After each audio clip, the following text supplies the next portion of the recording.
Guga. Tá ligado? Ok.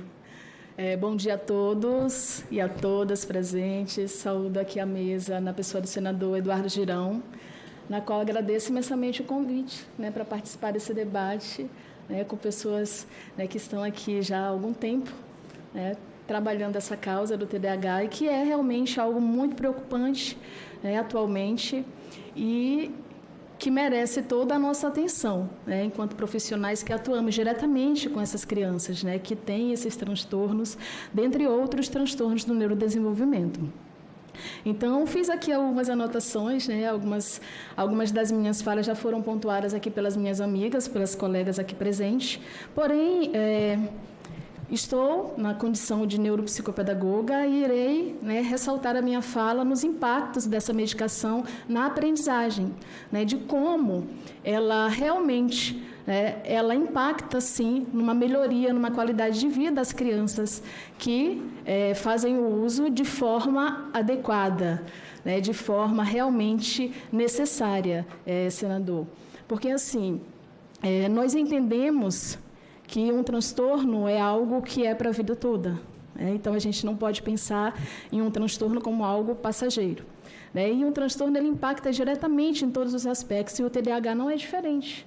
Então, nós temos aí uma atenção que é fragmentada, a memória desse paciente ela é também fragmentada, a hiperatividade, a impulsividade diante de alguns fatos, né, principalmente em relação à regulação do comportamento, ela é também impactada, e são características do próprio transtorno. Então, pegando aqui um pouco da fala da Isabel, eu assim, reforço, né, então, hoje, um dos meus objetivos também é falar sobre a preocupação dessa medicalização e dizer que ela já está acontecendo, né? Hoje, pegando os relatos pessoais aqui da amiga ao lado, a gente observa que essa medicalização ela já acontece, né? E por que acontece? Eu acho que o ponto seria esse, né? E por que acontece? E por que tem acontecido dessa forma? Podemos levantar várias hipóteses, dentre elas, a realização de um diagnóstico, talvez, rápido, como nós temos visto muito, diagnósticos realizados em pequenas sessões, às vezes por um profissional somente, e eu penso que é nessa questão que nós devemos, né, fiscalizar, devemos acompanhar, monitorar, porque nem todos, Isaura, nem todas as pessoas, né, do nosso país têm acesso a esses privilégios, né, de ter ali um neurologista, né, de poder pagar uma consulta, de poder comprar a medicação depois, né? Então, a gente vive numa realidade totalmente diferente. E, infelizmente, quem pode, consegue, e quem muitas vezes pode e não precisa, tem uma facilidade para encontrar essa medicação, para ter acesso a essa medicação. Então, eu acho que esse é o ponto, né, importante para a gente daqui em diante. Eu acredito que uma só audiência não será suficiente para tratar do assunto, porém, entender dessa forma, partir do princípio de que o rigor científico da avaliação, ele precisa ser levado em conta, precisa ser levado em consideração. Um diagnóstico ele não pode ser feito em 30 minutos ou em 5 sessões, 3 sessões, como nós temos visto muitas clínicas ofertando aí no mercado, e muitas vezes o pai, naquela situação de desespero, por cobrança da escola, ou até por questões do próprio estafamento, né, de conviver o dia a dia com uma criança que tem o transtorno, que nós sabemos que não é fácil.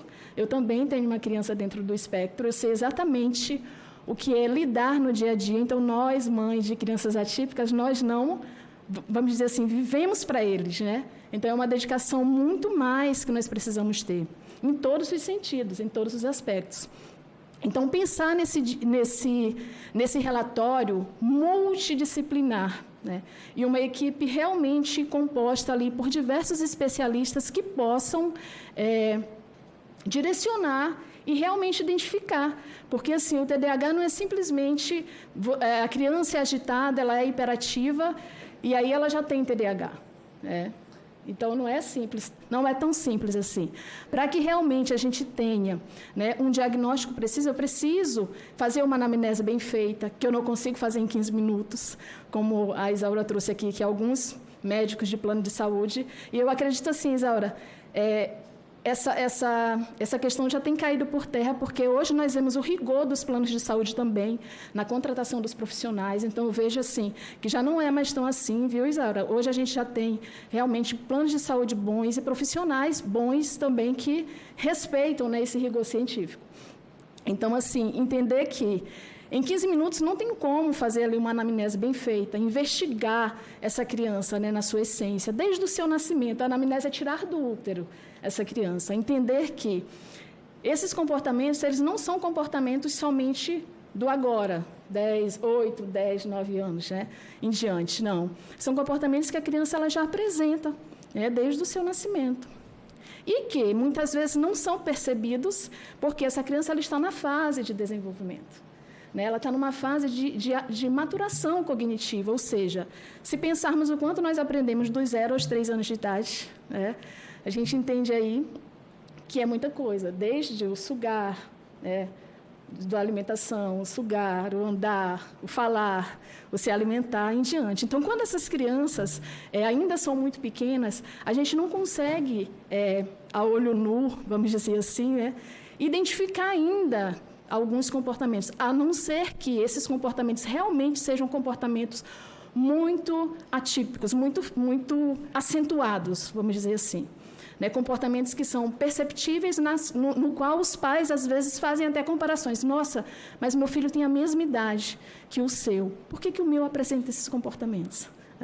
Então, está preocupado nessa questão, principalmente com as crianças menores, que eu acho que é o nosso objetivo aqui, né? Levantar a importância, sim, da medicação para as pessoas que precisam, que necessitam, e entender, por que não, como uma medida de política pública. Porque quem tem acesso financeiramente pode, né, comprar esta medicação, tudo bem, ela vai ter acesso sem problema nenhum.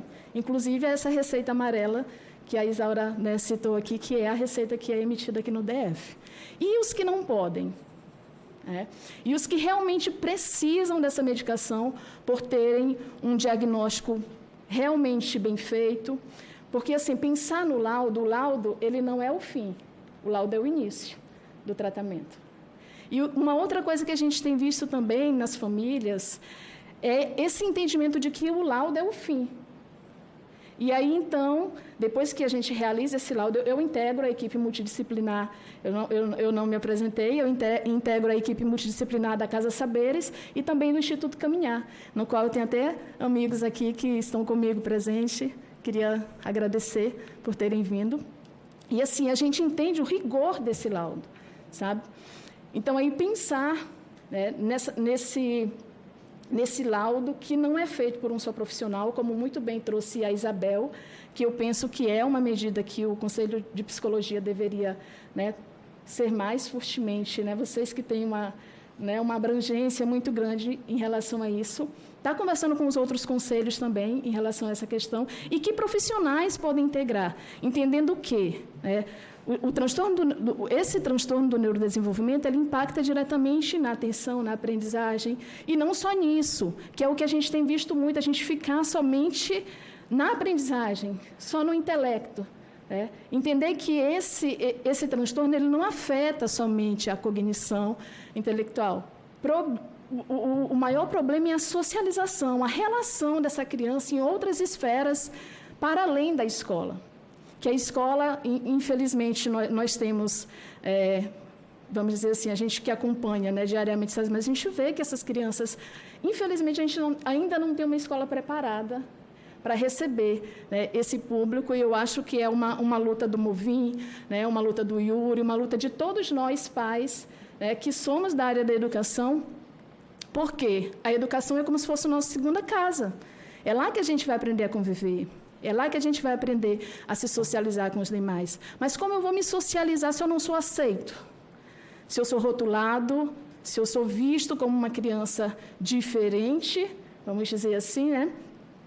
e que essa percepção, muitas vezes, não é só dos coleguinhas, porque a criança é criança, fala o que sente, no impulso ali, se ela gostar, ela gosta, se não gostar, tudo bem.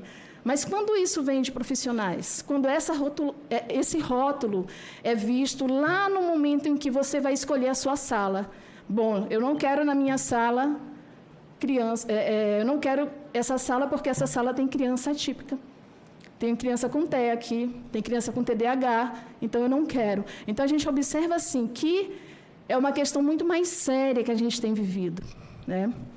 Pensar que essa criança vai passar tantas horas e muitas vezes se depara com um professor que não queria a presença dela ali, isso para nós mães é muito doído, vamos dizer assim. Então, eu penso que pensar no diagnóstico do TDAH de forma mais precisa nesse sentido, de oferta em todos os âmbitos em que esse ser faz parte, não somente na escola, mas nos demais também. E agora a gente entra, né, na questão da nossa medicação, dessa medicação. Essa medicação ela é comprovada cientificamente que ela tem efeitos positivos, tá?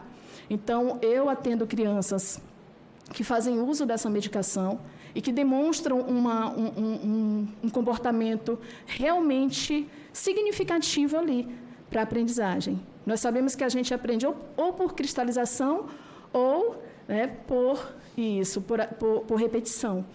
Então, entender que se eu faço a ingestão de uma medicação que me ajuda a ter um foco, a manter a regulação do meu corpo, né, de uma forma tranquila ali, eu consigo ouvir, né, o meu aprendente, né, aliás, ele consegue me ouvir de uma forma mais segura, então, possivelmente, essa aprendizagem, ela pode acontecer. Né? Ela acontece de imediato? Não. Ela vai acontecer como com as outras crianças que não têm o transtorno? Possivelmente não. Porém, a medicação ajuda com que essa criança, ao menos, regule e consiga interagir com aquela questão. Então, os próprios estudos mostram para a gente que ainda não temos uma comprovação científica realmente que afirme que aquele conhecimento aprendido no momento da regulação do comportamento, no momento do foco, no momento da atenção, ele perdure, né, de uma forma abrangente. Mas, no entanto, nós entendemos que para aprender nós precisamos ter atenção. Então, se naquele momento eu consigo realizar essa intervenção, aí sim a gente entende que a medicação ela é necessária, em muitos casos. Casos em que realmente o paciente necessite. Casos nos quais esse laudo tenha sido realmente elaborado por profissionais que conhecem o transtorno. Eu não posso falar de um transtorno se eu não conheço esse transtorno. Eu tenho relatos de mães no consultório que chegam assim, olha, incrível, doutora, o médico olhou para o meu filho e disse, olha, ele tem TDAH. Eu sentei na cadeira, ele conversou um pouco comigo, eu já saí com a prescrição do medicamento. Assim, isso seria até engraçado se não fosse trágico, né?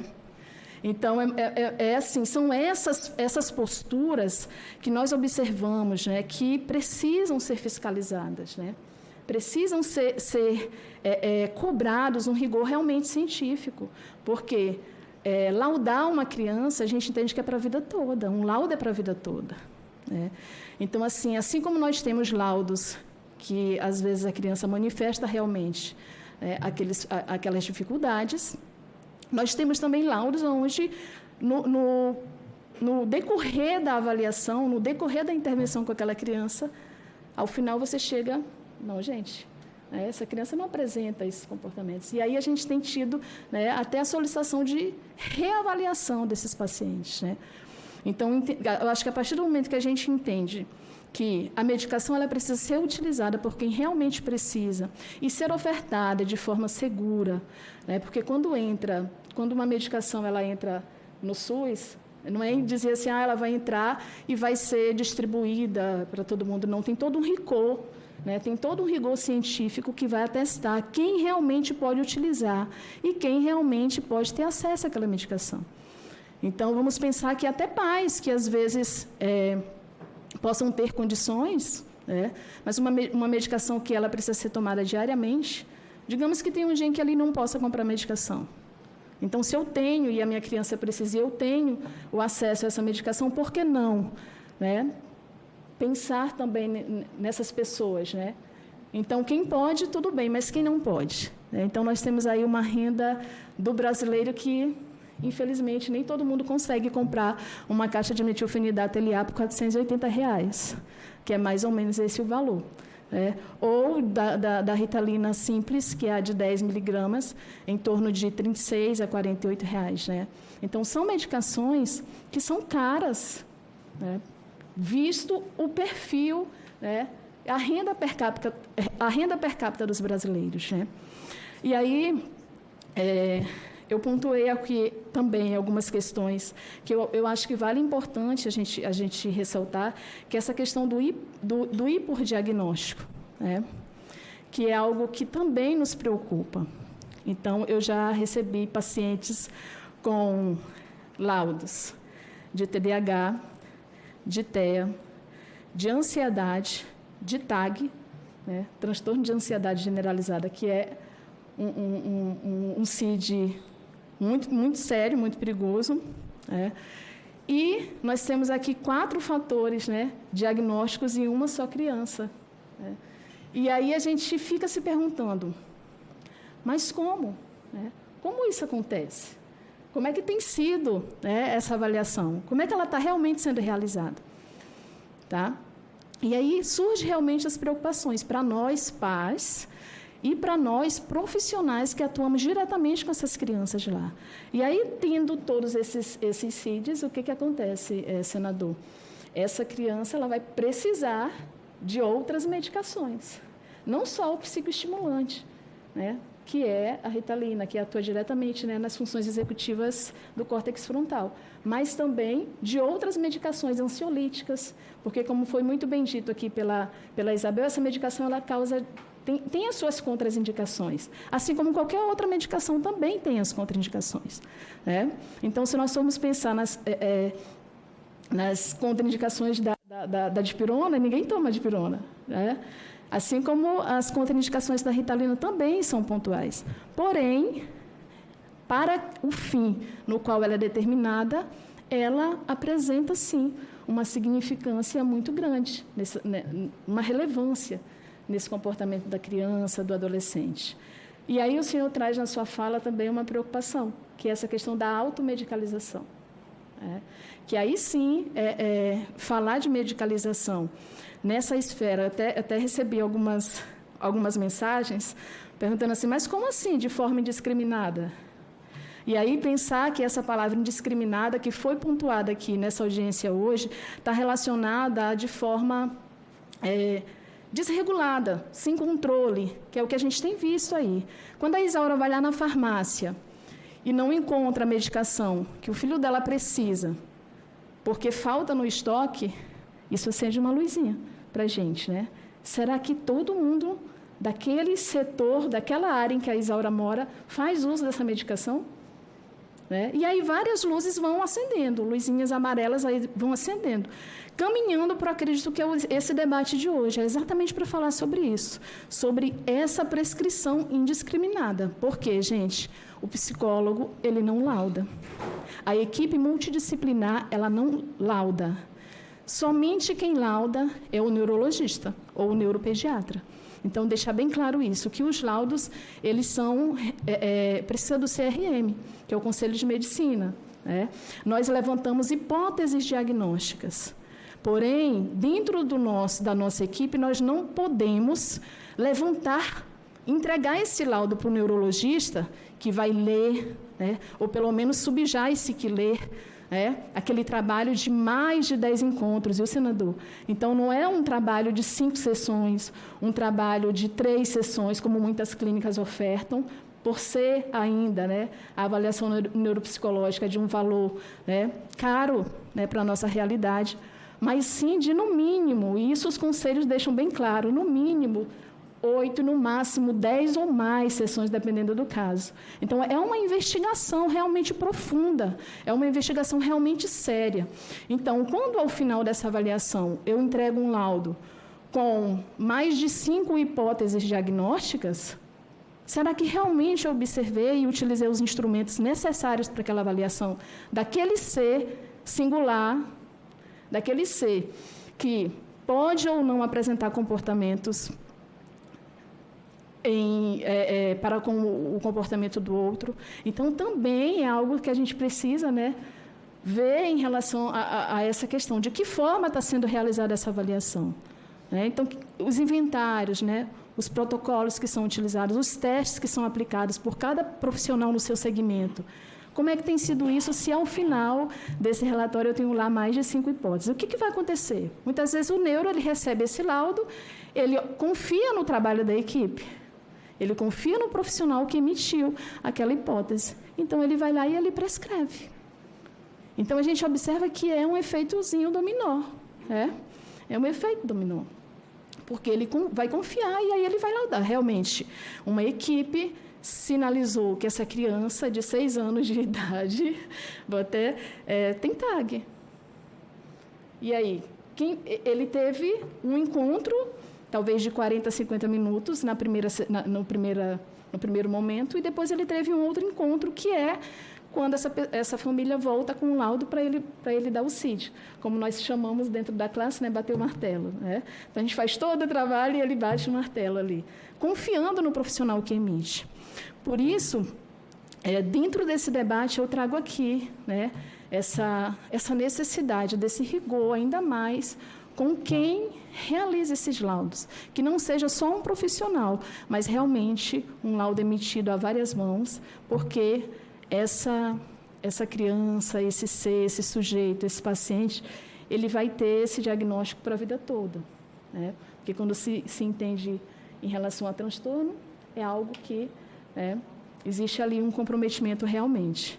E, por que não, senador, deixo aqui, né, o senhor pensar, né, nessa questão de políticas públicas nas quais as pessoas que realmente precisam dessa medicação possam ter acesso. É claro, e aí sim a gente talvez estaria barrando um pouco dessa indiscriminalização e medicalização que nós temos visto diariamente, principalmente nos nossos adolescentes e jovens acadêmicos. Muito obrigada.